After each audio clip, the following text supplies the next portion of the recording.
HO things में दोस्तों आपका बहुत बहुत स्वागत है। आज हम जिस इंसान की बात करने जा रहे हैं वो हैं राजू श्रीवास्तव। प्यार से उनको लोग गजोदर भैया या राजू भैया भी कहते हैं। राजू श्रीवास्तव ने कल 21 सितंबर को 2022 को इस दुनिया से विदा ली। आज हम उनके बारे में ही कुछ बातें करेंगे, उनके ज़िंदगी के सफ़र के बारे में, उनके स्ट्रगल के बारे में, और कैसे उन्हें कामयाबी मिली और कैसे वो एक बार कंट्रोवर्सी में भी फंस गए थे।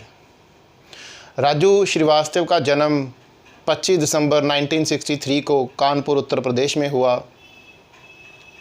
राजू के पिता एक गवर्नमेंट एम्प्लॉय थे और एक पोइट भी थे। वो पोएटिक बातें राजू में भी आई, उन्होंने उन बातों को अपनी कॉमेडी में यूज़ भी किया। बचपन से ही राजू श्रीवास्तव को मिमिक्री का बहुत शौक़ था। एक पुराने इंटरव्यू में राजू कहते थे कि बचपन में वो अपने स्कूल में हमेशा एनुअल फंक्शन का ही वेट करते थे ताकि वो परफॉर्म कर सकें। खैर, उन्होंने अपनी ग्रेजुएशन वहाँ से कंप्लीट की और अपने सपनों को लेकर वो मुंबई आ गए, फिल्मी नगरी में आ गए 1980 में। दोस्तों 6-7 साल तक वहाँ पे उन्होंने स्ट्रगल किया। सबसे पहला ब्रेक उनको एक छोटा सा रोल 1988 में अनिल कपूर साहब की तेज़ाब में मिला। उसके बाद दोस्तों छोटे छोटे रोल उनको फ़िल्मों में मिलने लगे, जैसे मैंने प्यार किया में एक ट्रक क्लीनर का छोटा सा रोल किया। उसके बाद भी काफ़ी मूवीज़ में उन्होंने काम किया। 1993 में दोस्तों अमिताभ बच्चन प्रोडक्शंस का एक शो था देख भाई देख, उसमें उनको मेन रोल में लिया गया। अमिताभ बच्चन के साथ उनका शुरू से ही बहुत प्यार था क्योंकि वो अमिताभ बच्चन की मिमिक्री सबसे अच्छी करते थे। खैर, इसके बाद उनको कोई ख़ास पहचान नहीं मिली वो छोटे छोटे रोल्स की वजह से, शायद हम भी नहीं जानते थे उनको। और फिर एक दौर शुरू हुआ टीवी की दुनिया में कॉमेडी सीरियल्स का। सबसे पहले the great Indian laughter challenge के फर्स्ट सीज़न में Raju Shrivastava second runner up रहे। वहाँ से उनको उनकी असली पहचान मिलनी शुरू हुई और उसके दूसरे सीज़न में ही the great Indian laughter challenge champions के सीज़न में वो किंग ऑफ कॉमेडी बने। उन्होंने जीता वो, और वहाँ से उनकी सफलता की गाड़ी निकल पड़ी। उसके बाद बहुत सारे शोज़ में दोस्तों उन्होंने काम किया। 2009 में दोस्तों उनको पाकिस्तान से एक थ्रेट कॉल भी आया। थ्रेट कॉल इसलिए उन्होंने कहा कि आप अंडरवर्ल्ड डॉन दाऊद इब्राहिम और पाकिस्तान के बारे में जोक्स क्रैक करना बंद कीजिए अपने कॉमेडी शोज़ में। उन्होंने Nach Baliye, Bigg Boss season 3, Bigg Boss season 11 में भी काम किया। एक छोटी सी कंट्रोवर्सी उनके साथ बिग बॉस 11 सीज़न 11 में जुड़ी, जब उन्होंने शिल्पा के बारे में बात की कि अगर शिल्पा माँ बनना चाहती है तो शक्ति कपूर साहब बाहर खड़े हैं। खैर, उन्होंने फिर अपने इस कमेंट पे माफ़ी भी मांगी। 2014 में दोस्तों उन्होंने अपने पॉलिटिकल कैरियर की शुरुआत की। सबसे पहले उन्होंने उत्तर प्रदेश की अखिलेश यादव की समाजवाद पार्टी ज्वाइन की, लेकिन कुछ दिन बाद ही उन्होंने वो टिकट वापस कर दी।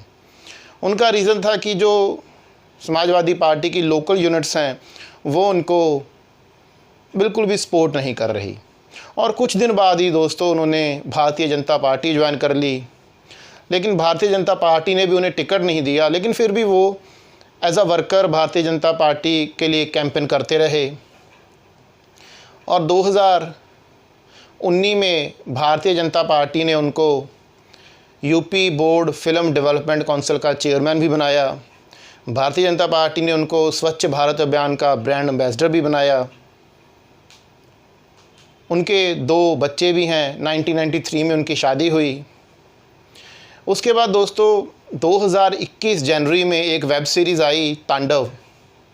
यहाँ से थोड़ी कंट्रोवर्शियल बात भी हुई उनके साथ। उन्होंने एक वीडियो रिलीज़ करके बोला कि तांडव में हिंदू रिलीजन और हिंदू देवी देवताओं का मजाक उड़ाया गया है।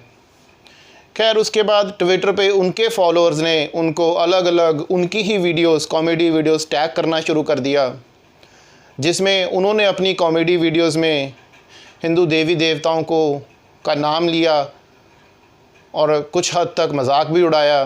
खैर ये कंट्रोवर्शियल बात थी ये।